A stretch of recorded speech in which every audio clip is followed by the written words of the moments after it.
Nimeona huyu Kasongo jana akilia,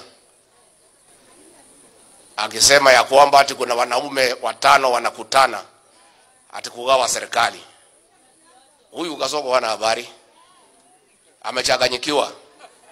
Unajua tangu alienda pale Kisumu, pale Bondo kulia machozi ya uongo, akisema atanalia mambo ya Raila. Kalonzo akaenda pale, Mama Aida na wote familia wakasema wanatabua Kalonzo. Huyu Kasongo amechanganyikiwa. Sasa wewe bwana Kidinji, katibu aletwa atea ateu. Wewe bwana Kidinji, listen here. Wewe una habari? Hao wanaume 5 wanakutana na mama moja.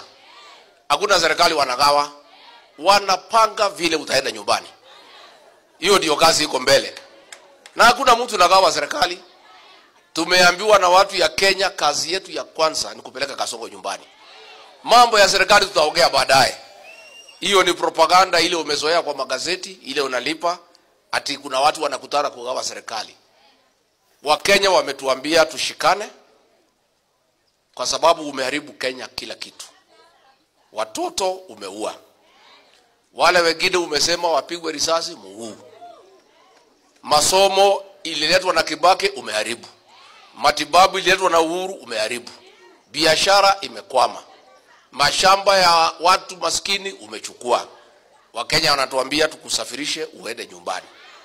Kwa hivyo ukiona hiyo wanaume 5 na mama moja wakikutana, wanatafuta mtu moja ya kupeleka wewe nyumbani. Mambo ya serikali tutaongea baadaye. Katibu wa Doito. Huyu JM bwana ya huyu mama